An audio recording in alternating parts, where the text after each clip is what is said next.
The wind one's howling, it was screaming. It tore across the Wyoming plains with a sound like tearing metal, driving a horizontal wall of white before it. Silas Boone leaned into the gale, every muscle in his body aching with cold. His horse, a dependable buckskin named Grumpy, plodded forward with his head down, instinct alone keeping them on the invisible trail back to Silas's line shack. Glad you're here. The blizzard had come out of nowhere, a blue norther that swallowed the world in minutes. If he hadn't been checking the far southern fence line, he'd be safe at the main ranch house of the Barren Spur, where he worked as a common hand. Now, survival was a matter of feet and minutes. Through the blinding swirl, a darker shape materialized, not a tree or a rock. It was slumped, motionless. Silas squinted, ice crusting his lashes. A horse, its head drooping, stood stiff-legged beside a huddled form in the snow, a rider. "Hello!" he shouted, the wind stealing his voice. No movement. Cursing the delay but unable to pass by, he dismounted, his boots sinking deep.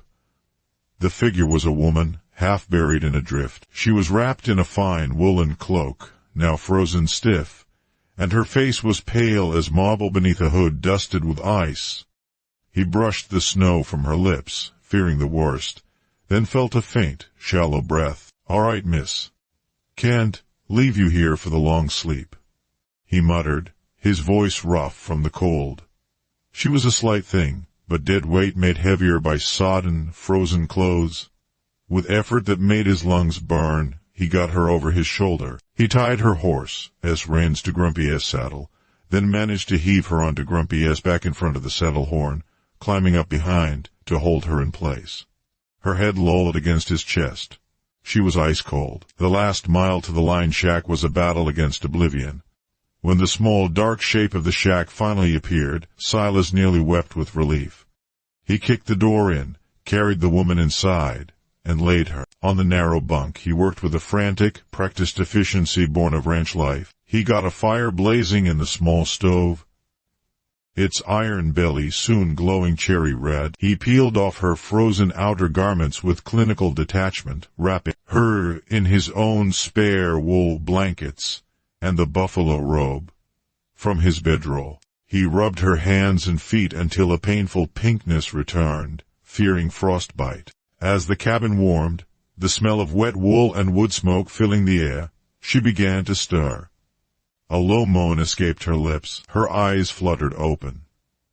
They were a startling shade of hazel, green and gold like sunlit sage, clouded with pain and confusion. She tried to sit up, then winced, her hand going to her side.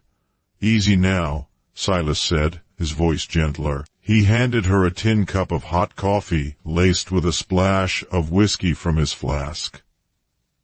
"You took a bad fall, I reckon. Your horse must have stumbled in this soup." She took the cup with trembling hands, sipping gratefully. Her gaze swept the crude shack, the dirt floor, the saddle in the corner, the rifles on pegs, the single window opaque with frost. It settled on him, his weather-beaten face, his worn sheepskin coat, the quiet patience in his blue eyes. "My name is Silas," he offered. "You're in my line shack. Storm's got us pinned for a spell." "Eleanor," she whispered, her voice hoarse but cultured, carrying an accent that spoke of education and places far from Wyoming. "Eleanor Vance.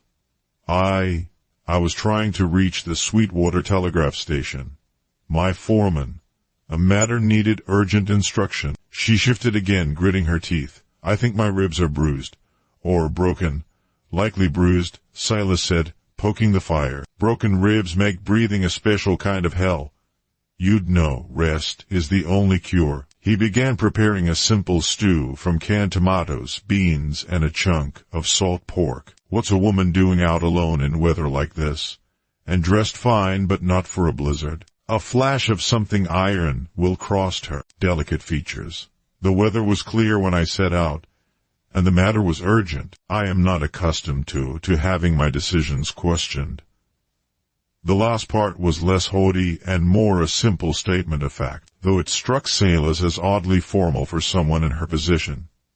He served her stew in a chipped bowl. She ate carefully, watching him. He was a solid man, not handsome in a traditional way, but with a quiet competence that filled the small space. He asked no more prying questions, just saw to her comfort, mended a harness by lantern light, and occasionally stepped outside into the shrieking white hell to check on the horses in the lean-to. "You saved my life, Mr. Boone," she said into the comfortable silence that had fallen. "Silas," he corrected, "and it was a fool thing to do, trying to ride in this. But I'm glad I found you." He gave her a small, lopsided smile. "Grumpy's less glad. He's complaining about the extra company." A genuine smile touched her lips, and it transformed her face, making her look younger, less like a porcelain doll and more like a woman. "I shall have to thank Grumpy appropriately when we are able." For 2 days, the blizzard raged, sealing them in a cocoon of wind and snow. They talked. Silas spoke of cattle drives, of breaking horses, of the simple, hard logic of ranch life. Eleanor listened intently, asking surprisingly astute questions about grazing patterns and water rights. She spoke little of herself, only mentioning she was involved in ranching back east, and was visiting her holdings. She had a keen mind, and Silas found himself enjoying their conversations more than any he'd had in months. He felt a growing, protective warmth toward this sharp, injured woman who bore discomfort without complaint. When the storm finally blew itself out, leaving a world of dazzling silence, white under a hard blue sky, Silas knew he had to get her to proper help. "I'll take you to the Barren Spur," he said. "The boss has a buggy. We can get you to a doctor in town." She agreed. The ride was slow and careful. As the Barren Spur ranch house came into view, a modest, sprawling structure, Eleanor looked at it with an unreadable expression. Before they reached the hitching post, the foreman, a man named Jed Crowley, came out, his eyes wide. "Silas, we thought you were a goner?" "And who's this?" he boomed. Before Silas could answer, a well-dressed man in a tailored coat burst from the house, his face pale. "Miss Vance, thank God." He rushed to her horse, helping her down with a deference that made Silas blink. "We've had search parties out for 2 days. When you did arrive at the telegraph station?" "I am quite all right, Mr. Finch," Eleanor said, her voice cool and authoritative. "The woman from the line shack vanishing. Thanks to Mr. Boone here. See that his horse and mine are tended to excellently." She turned to Silas, her hazel eyes meeting his. The warmth from the cabin was still there, but now layered with something else, a formality that created distance. "Mr. Boone, I am in your debt. My man, Finch, will see you are compensated for your trouble." Silas tipped his hat, a coldness that had nothing to do with the weather settling in his gut. "Run, no trouble, ma'am. Just glad you were safe." He watched as she was ushered into the house, the foreman and the secretary Finch hovering around her. The door closed, leaving Silas standing in the yard, feeling more like a hired hand than he ever had before. He'd saved a stranger in a blizzard, and it seemed that stranger had just ridden out of his life as abruptly as she'd entered it. The promised compensation arrived at the bunkhouse 2 days later. It was delivered by Finch, the secretary, but by Jed Crowley, who tossed a heavy leather pouch onto Silas as bunk. It landed with a thick, metallic clink. I wouldn't miss it for the From world. the Vance woman? It means everything. Jed said, his tone a mix of envy and scorn. $100 in gold coin. For your trouble. Reckon you earned it, nursemaid in that shack. The other hands whistled. $100 was nearly 4 months' wages. Silas picked up the pouch, its weight feeling wrong in his hand. It was payment for work. It was a payoff. A transaction to settle a debt of honor she felt she owed. It erased the shared stew, the conversations by firelight, the unspoken connection that had sparked in that tiny, warm space. It turned him from a savior into a hired service. "Tell her I said thank you," Silas said flatly, stuffing the pouch into his saddlebag without counting it. He felt a dull anger, not at her, but at the situation, at the vast, invisible gulf between a line rider and a woman who could casually drop a fortune to clear her conscience. He threw himself into work, writing the farthest lines, mending fences in the bitter cold, doing anything to outrun the memory of her hazel eyes. But news, especially news involving a figure like Eleanor Vance, trickled down through the ranch gossip. He heard her name in the cookhouse, spoken by the foreman to the ranch owner, a man named Harland. "She's not just visiting Holland," Jed Crowley said, unaware Silas was cleaning his gear in the corner. That was Eleanor Vance, of the Vance Cattle and Land Company. She owns the Barren Spur. And the Rocking M and the Double Diamond. Bought 'em all up through agents over the last 2 years. She owns more land and cattle in this territory than God, and she's here to see it for herself. Silas froze, a bridle in his hands. The largest ranch in the territory, the mysterious eastern owner everyone whispered about, the unseen power shaping the range. It was her, the slight woman with bruised ribs he fed beans to in a shack.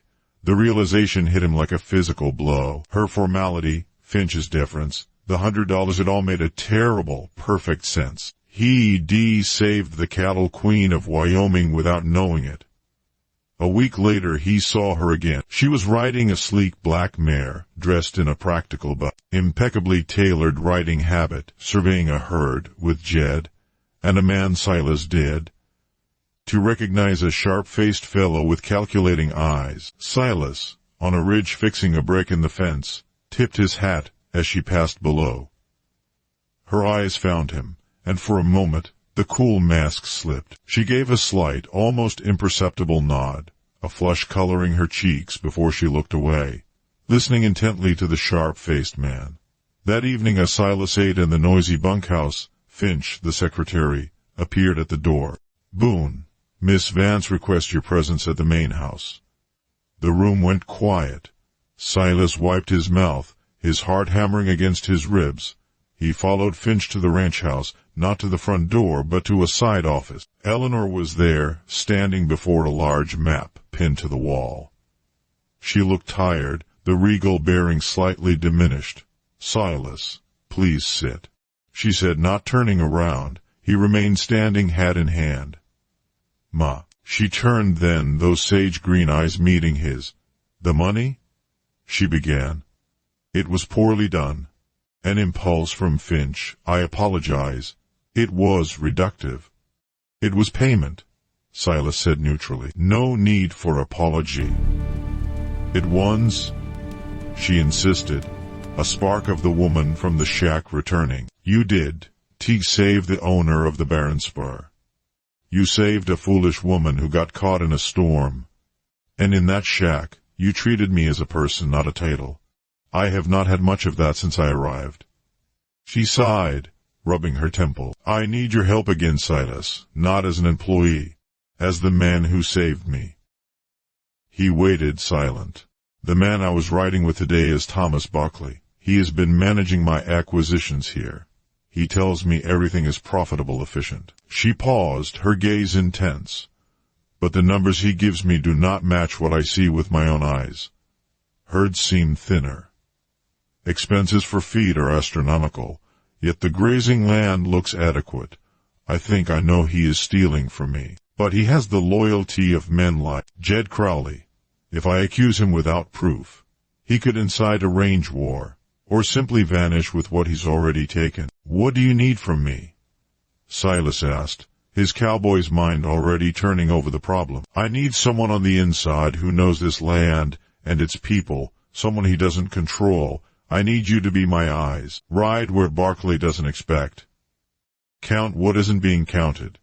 Find the proof." She stepped closer, her voice dropping. "I trust you, Silas Boone. I have no reason to, but I do. You could have taken anything from me in that shack. You took nothing. You asked for nothing. That is a rarity in my world." He saw it then, the weight she carried, the isolation of her position. She wasn't just a rich woman. She was a general in a war she didn't fully understand, surrounded by potential enemies. The connection he'd felt in the blizzard wasn't gone. It was buried under layers of duty and deception. "I'll do it," he said simply, "for the ranch. And for, well, He didn't finish. A true relieved smile touched her lips. Thank you. She became businesslike again. Barkley is sending a large, special herd to market at first light tomorrow, driven by Crowley and a hand-picked crew. He says it's a mix of culls and prime stock from the 3 holdings. I want you to follow them. See where they really go, what they really are. Silas nodded. It was a dangerous game. If Crowley or Barkley caught him, he'd be accused of rustling and shot on sight. But looking into Eleanor Vance's deterrent, trusting eyes, he knew he was already in too deep to back out. He had saved her life in a blizzard of snow. Now she was asking him to help her navigate a blizzard of deceit. Silas moved like a ghost. He told the bunkhouse he was riding to visit a cousin over in the next valley for a few days. Instead, as the first gray light stained the east, he was high on a rocky bluff, watched through a battered spyglass as Jed Crowley and 6 hard-faced men pushed a large herd of cattle southeast. The herd was good-sized, but even from a distance, Silas's practiced eye saw the truth. These weren't culls. They were prime, heavy steers and strong breeding cows, the very lifeblood of a ranch. Barkley wasn't just skimming profits, he was bleeding the herds dry. He followed at a painstaking distance for 2 days, using every trick of trekking he knew. The herd wasn't heading for the main railroad stockyards. On the evening of the 2nd day, they pushed the cattle into a box canyon Silas knew well, a remote, easily defended spot called Cooper's Draw. And there, waiting with a smaller crew and a makeshift corral, was Thomas Barkley himself. Silas crept to the canyon rim under cover of darkness. Below, by the light of several fires, he saw the proof. The cattle were being rebranded. The intricate, combined brand of the Vance Holdings AV, linked with a bar, was being burned over with a simpler, crude SL/L, a brand Silas had never seen before. Barkley was creating his own herd, right under Eleanor's nose, selling her own cattle back to her through fake suppliers, or to markets where no questions were asked. He needed to get back to Eleanor and fast, but as he turned to retreat to his hidden horse, a boot scraped on stone behind him. Figured someone was dogging. "Louis," Jed Crowley, as voice growled. The foreman and 2 of his men materialized from the shadows, rifles aimed. Barkley said the boss lady might get curious. Did he think she'd send a dumb cowboy to do her spying? They took his gun, his knife, and marched him down into the canyon. Barkley stood by the fire, his sharp face lit by the flickering flames. He looked surprised. "Mr. Boone, the blizzard hero. I should have known Miss Vance's sentimental streak would be a problem." He shook his head with mock pity. "You should have taken the gold and stayed in your lane." "She knows," Silas said, his voice calm. "She sent me to confirm it, but she knows." Barkley's smile vanished. "Then, timing is even more critical. We'll finish this drive, sell this herd, and I'll be on a train east with the proceeds before she can muster a sheriff from 2 counties away." He nodded to Crowley. "Tie him up. We'll deal with him once we are moving at first light." They bound Silas, hands and feet, and tossed him in a supply wagon under a tarp. Lying there in the dark, listening to the sounds of the outlaw camp, Silas felt a grim determination. He thought of Eleanor waiting, trusting him. He thought of the hard-won piece of the land being stolen by a man in a tailored coat. And he began to work at the ropes on his wrists against a rough metal bracket on the wagon. Side. It took hours. His wrists were raw and bleeding. But just before dawn, the rope frayed and gave. He freed his ankles silently, peeking from under the tarp. He saw the single guard nodding by the dying fire. The horses, including Grumpy, were picketed on the far side of the camp. He had one chance. As the guard stirred to throw another log on the fire, Silas slipped from the wagon, melting into the inky shells of the canyon wall. He moved not toward the horses, but toward the narrow canyon mouth where the herd was being gathered to move out. Finding what he needed, he then scrambled up a scree slope to a high